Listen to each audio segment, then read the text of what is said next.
शांति और भाईचारे का उपदेश दे, लेकिन उनके कुछ भक्त इसमें बिल्कुल यकीन नहीं करते। राजस्थान के पुष्कर इलाके में बापू के कुछ भक्तों ने पड़ोसी आश्रम पर कब्जा करने की नीयत से हथियारों से लैस होकर धावा बोला और तोड़फोड़ की। पुलिस ने आसाराम के 4 शिष्यों को हथियार समेत धर दबोचा है।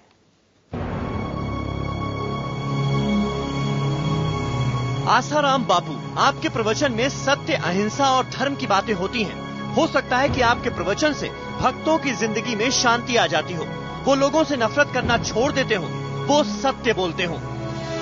लेकिन इन्हें देखिए बापू, ये भी खुद को आपका ही शिष्य कहते हैं। कई बार इन लोगों ने आपका प्रवचन भी सुना होगा। ये आपके आश्रम में ही रहते हैं, लेकिन इस वक्त ये खड़े हैं आंखें नीचे किए हुए।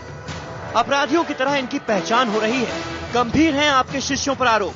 चश्मदीद कहते हैं यहाँ खड़े होने से पहले इनमें से कुछ के हाथों में तलवार थी और वो गालियां दे रहे थे, 2 महिलाओं को धमका रहे थे। बापू के चेले एक आश्रम पर कब्जा करने जा रहे थे।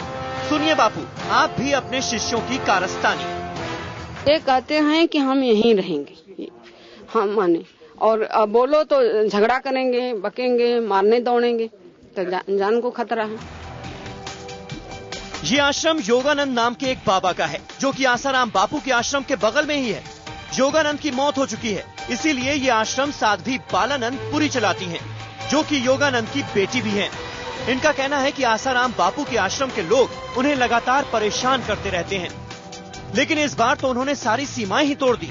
जिस वक्त आसाराम के शिष्यों ने आश्रम में तोड़फोड़ और कब्जा करने की कोशिश की, बालानंद अपनी शिष्या के साथ अकेली ही थी। इन लोगों ने किसी तरह भागकर अपनी जान बचाई। बहरहाल किसी तरह से पुलिस के आने पर शिष्यों की मंशा पर लगाम लगाया जा सका। पुलिस ने बापू के 4 चेलों को तलवार और लाठियों के साथ गिरफ्तार कर लिया। को 4 आदमी मिले, जिनको थाना लेकर गए हैं। रिपोर्ट ये उसके खिलाफ लिख करके दे रहे हैं अभी, और इस संदर्भ में जांच की जाएगी किन कारणों से वो लोग आ रहे हैं, क्या इनका डिस्प्यूट है। हालांकि बाबा के 3 चेले अभी भी फरार हैं। पुलिस उनकी तलाश कर रही है। आरोप बेहद गंभीर है। ऐसा कहा जाता है कि योगानंद का ये आश्रम पहले से ही विवादों में है। इस विवाद का फायदा आसाराम बापू के आश्रम के लोग उठाना चाहते हैं।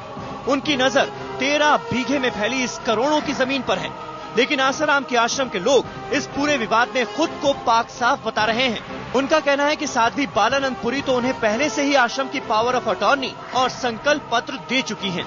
भवानी सिंह, जयपुर, IBN 7। आसाराम बापू के आश्रम का कहना है कि इस आश्रम की देखरेख का जिम्मा आसाराम के आश्रम पर ही है।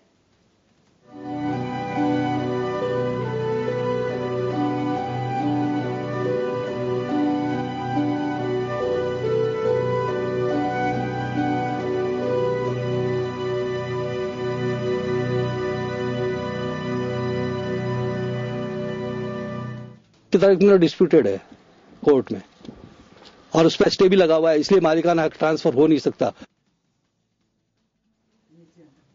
और 2 घंटे में मेरे साथ फिलहाल इतना ही। एक छोटा सा ब्रेक।